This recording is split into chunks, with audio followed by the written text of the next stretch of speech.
tetap dikejar sampai 7 turunan, nggak bisa.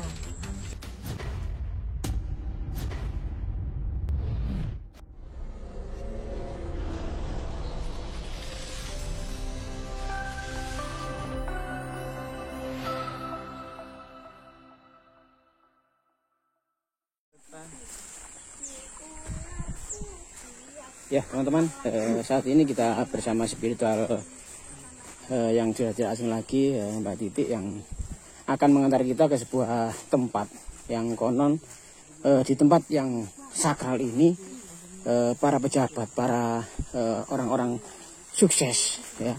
Tapi kita tidak sebutkan namanya, Mbak Titik, untuk menjaga privasi.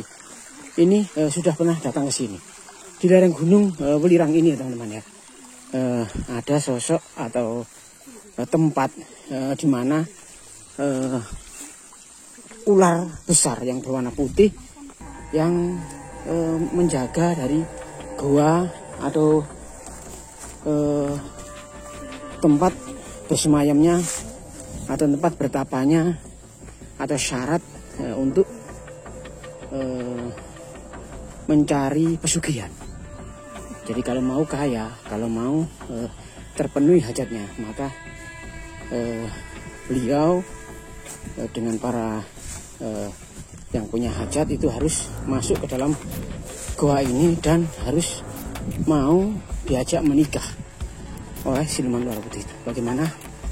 Tetap ikuti perjalanan kita kali ini untuk masuk ke sebuah tempat yang konon adalah tempat yang sangat wingit dan nggak ada jalan, akses jalan ke sini, ya, harus jalan kaki.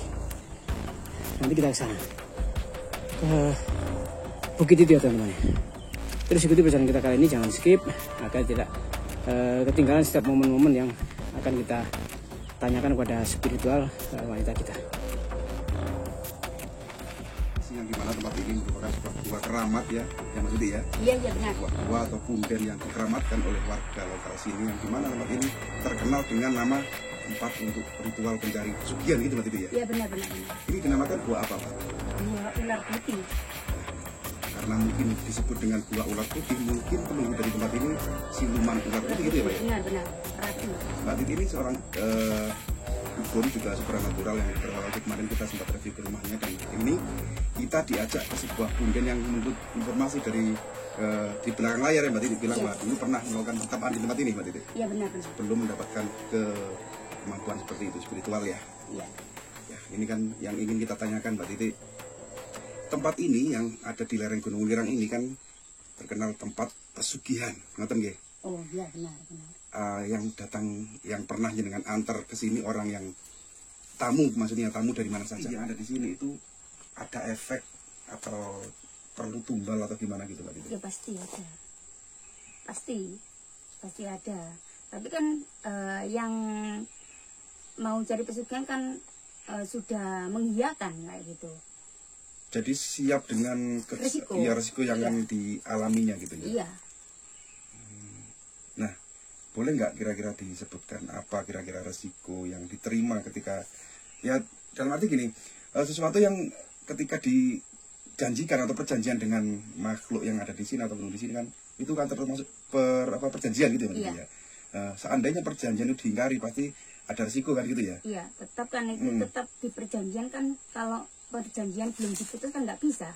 Sampai 7 turunan pun masih tetap dikejar sampai 7 turunan, nggak bisa. Jadi ketika mengingkari janji itu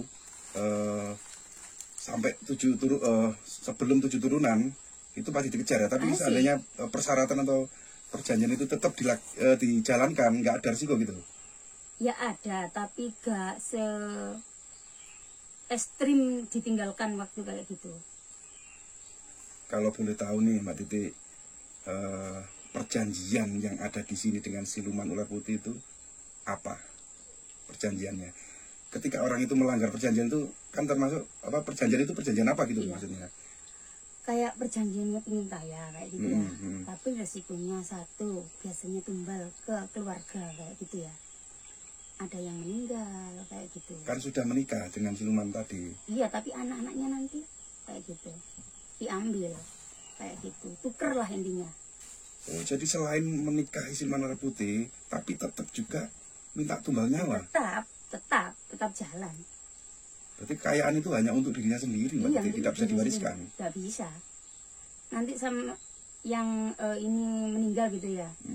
Kalau nggak diteruskan lagi, ya habis kekayaan itu dengan sendirinya. Satu persatu habis. Kalau nggak dapat tumbal ya gitu, dengan sendirinya satu persatu ya. Kayak punya toko gitu ya, berapa 7 gitu, kayak 7 toko gitu ya, satu persatu hilang, satu persatu kalau nggak diteruskan seperti itu. Jadi pesugihan ini bisa diwariskan gitu? Bisa, anaknya meneruskan. Ketika ada anak yang ingin meneruskan kekayaannya itu harus kembali lagi melakukan perjanjian di sini. Lagi. Ritual di sini menikah dengan siluman ular putih yang sudah dinikahi orang tuanya itu. Jahat juga ya, berarti perjanjian dengan iblis itu ya Mbak Titi. Iya. Tapi kenapa ya banyak orang kok masih suka dan memburu tempat-tempat seperti ini, cara-cara untuk memperoleh kekayaan instan seperti ini?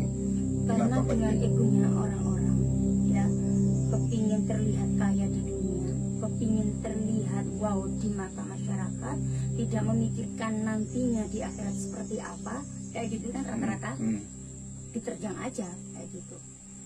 Jadi ego dan nafsu itu lebih menyelimuti gengsi gitu ya? Iya, tambah kan kayak siluman kan suka sama orang yang egonya tinggi.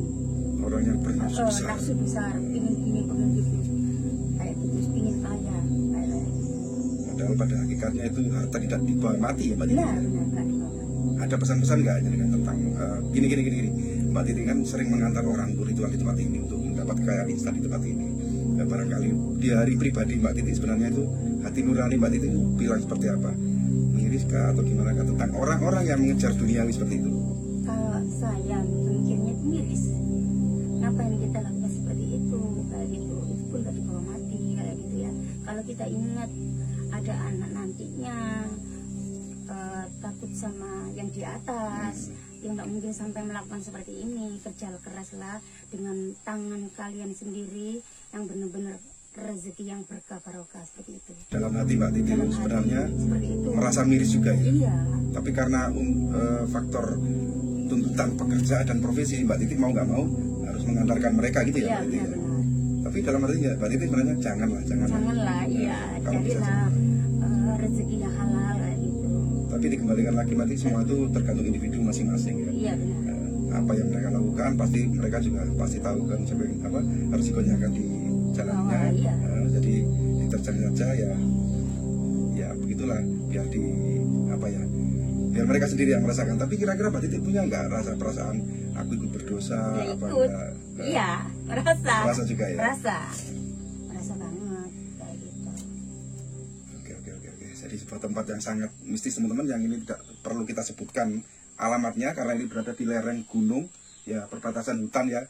Lereng Gunung Lirang gitu Mbak Titi ya. Oh, iya. Di mana tempat ini adalah merupakan tempat untuk mencari pesugihan instan dengan cara ritual menikahi atau mau kawin dengan siluman ular putih. Oke Mbak Titi, terima kasih atas waktunya dan mudah-mudahan dengan penyesalan Mbak Titi ini orang yang datang ke sini tuh semakin berkurang.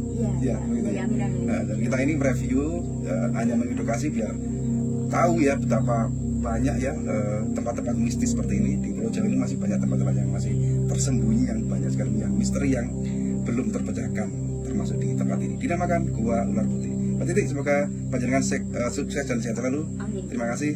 Akhiri, assalamualaikum warahmatullahi wabarakatuh.